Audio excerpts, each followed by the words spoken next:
And tonight's big story is all about prosecution. Who gets prosecuted and who doesn't. Today, Multnomah County's new district attorney, Mike Schmidt, gave his first official press conference in the new role. He officially took office on August 1st, and he explained some changes when it comes to prosecuting the protesters who break the law. In short, protesters who only violate city ordinances, like a curfew violation, for example, or who don't deliberately damage property, don't steal, don't use force against another person, they probably won't get prosecuted.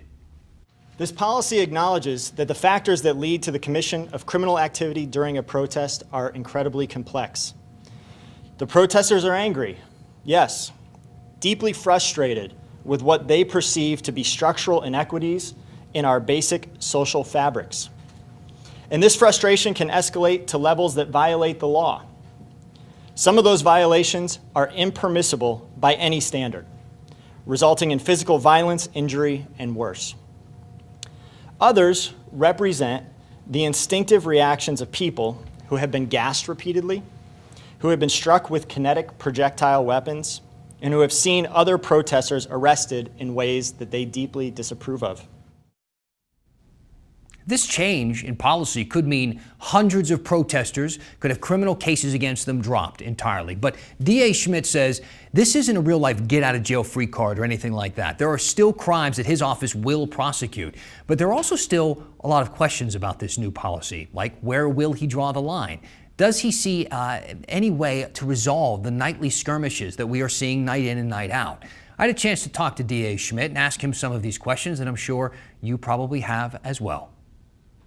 I wasn't surprised at all when I heard what you had to say today, and I don't think that anybody who watches the story, our show, should have been surprised either, because we've had you on several times having your opinions on a variety of things, including how to charge the people that we've seen involved in these protests.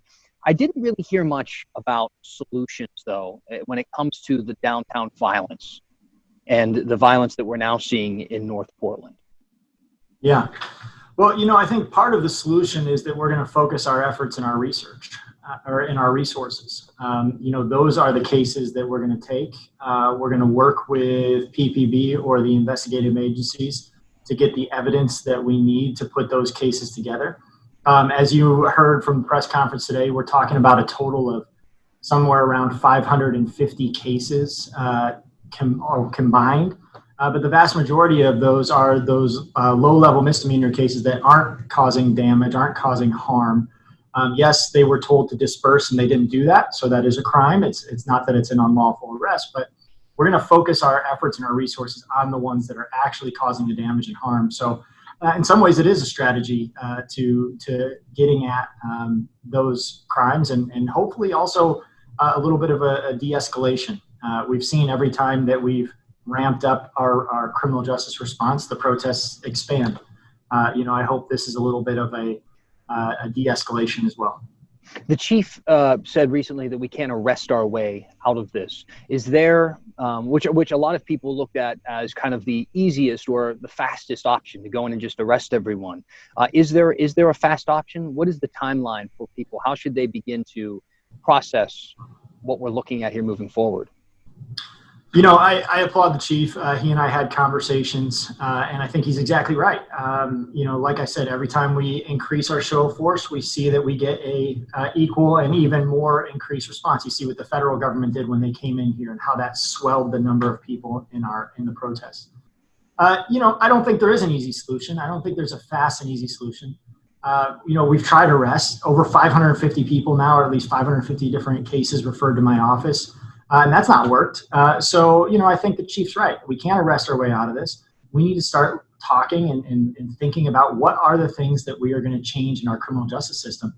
And, I think we got to remember, we've been doing this for 76 days, but the issues in our criminal justice system that Black people are talking about, community members, people of color, have been here for decades. And so the idea that we could fix this overnight and get everybody off the streets is probably not realistic.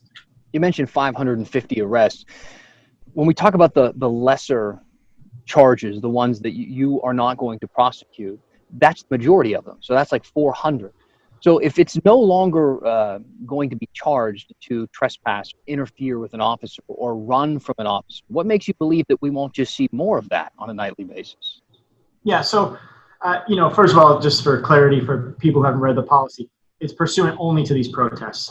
My policy doesn't extend to those types of crimes in any situation, in our community. So, but in the context of these protests, like I said, what we've seen every time we're making those arrests, Dan, you're a news guy. I'm on Twitter. People tweet me videos every single night. And I see these arrests happening. And what I see is when somebody is in the middle of the street talking to officers, and is saying, I'm not cursing at you. I want you to hear me. And they're ordered, get out of the street, and they don't do that. And then what ends up happening is that escalates to an arrest.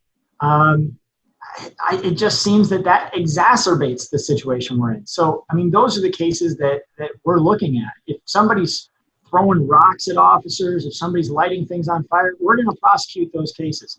But these cases where really the conduct is somebody, trying to communicate and say what they're concerned about, and then they end up getting arrested for disobeying a lawful order, that doesn't further public safety to spend the resources to prosecute those cases. There was a case recently, we saw a 77-year-old woman intervene in a protest and acted as a counter-protester. And she had paint dumped on her head and caution tape thrown on top of her. Under the new rules, would the people who did that have been charged with a crime? Yes. Yeah, that's not acceptable. It's not acceptable to, what we're talking about is interfering with a peace officer, disorderly conduct, those types of charges where it's basically an officer says, hey, it's time for you to go home, and you don't.